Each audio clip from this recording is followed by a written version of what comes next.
So I picked up this blade here. It's a skid steer mountable blade from a young man that picked this up at auction pretty cheap. And I'm gonna use it as a dirt blade. So I'm in Texas, we don't really get snow. And if we do, it's all ice. So this isn't gonna be a snow blade for me. It's gonna be a very light duty leveling blade for my skid steer or maybe even my tractor. But I figured I'd make this video because I see a lot of these blades for sale. They're really probably meant more for snow, but we're gonna go ahead, take a look at this blade, get it mounted up and see what it can actually do. So this one's actually a little different than what I've seen. A lot of times this is a brand name on here and then they have some models, but they don't really tell you what it is. This one is labeled a snow bucket. It's not really a bucket, but you know, their intention when they made this, I guess, was to move snow. Now I've seen this exact same blade. They call it a YS86, labeled as a dozer blade. I've seen it labeled as just a blade, and then they describe it for snow or dirt, and then I've seen it labeled as a snow blade. First time though, I've seen it as a snow bucket.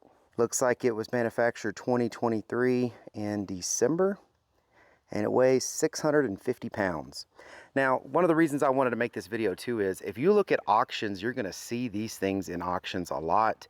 So China has figured out that they don't need people buying directly from China, shipping them over, doing all that. They have entered into our auction market for the last couple years, and they are just mass producing pieces of equipment and then just dumping them on auction. Apparently, even though we buy these at auction and we think we're getting a great deal, apparently they're still making money and making profit off of dumping these in auction houses. So there's enough on that. I'm gonna get this thing out of the crate. Looks like it's just a couple bolts to get it out of the crate. And then I'm gonna get this hooked up to the skid steer. There's a little bit of assembly that I see that needs to be done. And it's mostly just moving some of the spring pieces here. This, let's see, right here, this little metal piece here, I've looked online. This does not supposed to be like this. They do this in shipping, but actually what's supposed to happen is you gotta take this bolt out, and this rubber piece is supposed to be pushing against this plate. So you take this off, you flip it, this rubber boot touches here, and this whole metal thing would be between this part of the blade. And of course this is here just to, you know, take some beating going back and forth. Again, if it's meant for snow, then that would be there. Now if you're going to use it to grade dirt and so forth, you probably wouldn't want that spring there, and I'm assuming I could pretty easily find a way to make that lock versus unlock. So I may do that. And it's got a little foot here too, if you notice that. That's just a foot to hold it up so it's not falling over when you need to hook it up to your skid steer or tractor. One hydraulic cylinder, so it's just a two-way blade, left and right. Of course, you know, your skid steer or tractor is going to be two more ways, up and down. The only thing you're really missing here is the tilt. So you would have another setup here if it was going to tilt left or right. I don't really care so much about that. I'm not grading ditches or nothing. I mostly wanted to use this on my skid steer to do just some real basic forward pushing grading, so I could push on the driveway, stuff like that. Anyways, enough blabbing. Let's get this thing out of the crate. And I wanted to show you a couple things about it now that I've got it out of the crate, because I've seen some people complain about certain things on these, and I just want to show you how well it works with my equipment so you can get an idea. So first thing I'm going to have to do is, this is the thing I was talking about that goes here. If you notice on this side, it's mounted right here. It's mounted backwards toward the spring. Well, this is just for shipping so that the blade will be closer together, not stick out. But here, this is going to go on this side now, and the bolt basically is going to come through the back and then bolt in to this and push the blade this way. And then these, you know, springs here are to keep the blade bouncing if you're going to use it as like a snow blade. So if you're using it as a snow pusher, all of this stuff is good and makes sense. But if you're going to use it to level dirt, I don't know. So, you know, in general, this may be really just a snow blade, and that's really all it's good for. But I'm going to figure out what I need to do to make this a decent dirt blade. So there's that. The other thing I wanted to show you is, I've seen a lot of people saying that these don't fit the skid steer quick attach as well. Well, this one, now mine is a John Deere skid steer, John Deere 317, but it's pretty much touching all the way down.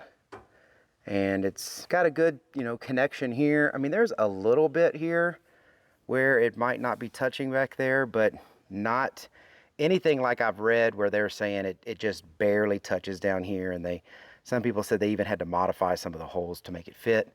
I did not have that issue with mine. So I'm gonna go ahead and get these things flipped around and check if there's anything else I need to do to make this work. And then I'm gonna test the left and right functionality of this on the skid steer. So here is a little tip too. If you're trying to figure out, well, man, how am I gonna get the blade pushed forward enough to get that down in there, which is compressing this spring? Well, I just took a big crescent wrench, put it right here where the weld is, so you got a good grip on it, and it's a big crescent wrench. And I use that leverage to just use one hand to pull the blade forward and the other hand to get that put in the right position. And then I just put the bolt in the back. That's it. So now I'm gonna go work on the other side. The other side should be even easier because now I've already got this much done, and I'm just gonna barely have to put pressure on it to probably get that one in. So as I was expecting, this side went on a lot easier than this one did to start with, mainly because, you know, this one was on and it helped open up that area. I just had to tug a little bit to get that in. I've got the hoses hooked up now to the auxiliaries, and I think that's it. I kind of looked over the whole thing to make sure there wasn't nothing else that I needed to do. I did check, you know, the bolts and everything on these hydraulic fittings just to make sure they're on good, and, you know, kind of went over the whole thing to make sure the bolts looked like they were tightened up. It looks like it's ready to go, so now I'm gonna get in there and I'm gonna test it. I'm not gonna do anything yet to try to find a way to lock these pins here.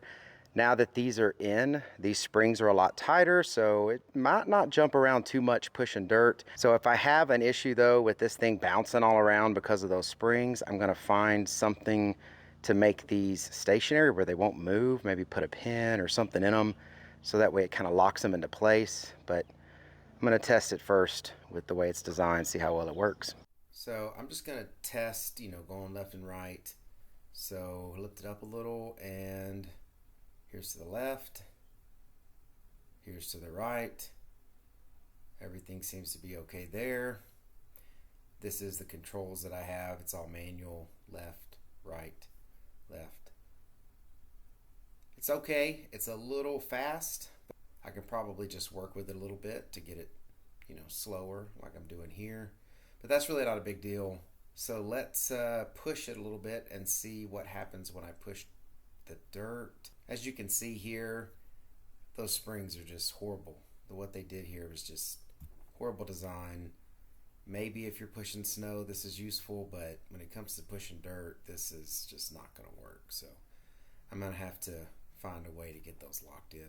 All right, so for what I'm gonna use this for, which is doing very light duty dirt work, these springs and this whole setup with the springs is not gonna work. It's just not gonna do it. They're way too flimsy of springs. I think they're too flimsy even for snow, but you know, I don't push snow, so I don't know, but not gonna work. So as you can see here, I took this piece off here that I had put on earlier. It is this piece right here. My plan is to push the blade all the way back to where that is, where that hole is, and then I'm gonna build a clamp that holds those together to keep this pretty much always held together so that they can't flex back and forth and have this pole go up and down. Then I'm probably gonna build something on this to like pin it or hold it tight, maybe some kind of clamp. So that way I'm not only trying to hold the pressure here, but I'm also holding the pressure here. That'll give it, you know, two areas holding that instead of just a single break point. So I think that's what I'm gonna do for now. I'm gonna start working on that. Blade wise, it seems to be a good sturdy blade for light duty dirt work or again, snow, but this whole spring configuration thing it's got going on here, no good. I don't like it. Just know the spring setup is crap. I'm taking these off and I'm just gonna clamp them together and see how well it's gonna do. We don't have to wait for a part 2. As I was down here coming up with ideas on how to make this lock in better, I noticed the bottom part of this is threaded. Now, it didn't say anything about this in the non-existent manual. So when I was down here looking at it, I saw the bolt and I was like, wait a minute, why is there a bolt here? Looked closer in between the springs and saw that it was threaded. Of course, it's threaded all the way to here. I had these tightened up all the way. So basically the springs are becoming washers, I guess, spacers. There is a little bit here left in the spring before they're completely compressed, so it may still jolt a little, but I shouldn't have that problem where it's just like completely folding onto the ground. So I don't know, maybe this will work. I did this to both sides, of course, over here too, and threaded it all the way up. Now this is not gonna make it tilt or anything, so if you're thinking, hey, I can do one and not the other and make it a tilt, no. It's got a straight shaft right all the way through the middle. This does not tilt. So, well, now I'm gonna go test it. So I tried a little bit on the driveway and it's just still too sloppy. Gonna have to do something with those 2 pins with the springs to make them stiffer, because still when I'm pushing, they're wanting to fold forward. It's wanting to kind of flap the blade down. And it's nowhere near as bad as it was now that I've tightened it up, but I mean, you can't cut even the smallest amount. You really can just kind of drag. And when I'm dragging it, it still has that blade flapping back and forth. So definitely going to do something with locking those pins in. So overall, yeah, I definitely think that the blade itself is thick enough to be a good light duty dozer blade. Will it cut and everything? I'm sure. I don't see why it wouldn't. But this whole setup with these springs really just kind of messes up the idea of it. So I get why they did it. If it's going to be a snow pusher or something like that, you know, you don't want to dig into the ground when you're going. You want it to pop up and down. But when it comes to pushing material, man, even snow, I gotta say, I think that would be kind of miserable. Maybe with it tightened all the way up like this, that might be the way to do it. But pushing dirt, no. Dirt's not going to work very well with this. Like I said, this works okay as a grater. When you tighten it up that much, you can push material around, but if you need to cut at all to level anything, it's just not really doing it. So the part 2 of this video will be me coming up with a good idea on how to make this blade lock into place and take a good beating. You know, I don't want it to just lock and then keep snapping off pins or welds or whatever.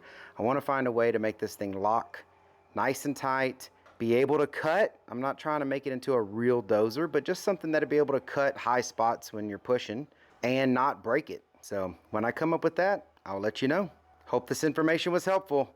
Thank y'all for watching. Take care.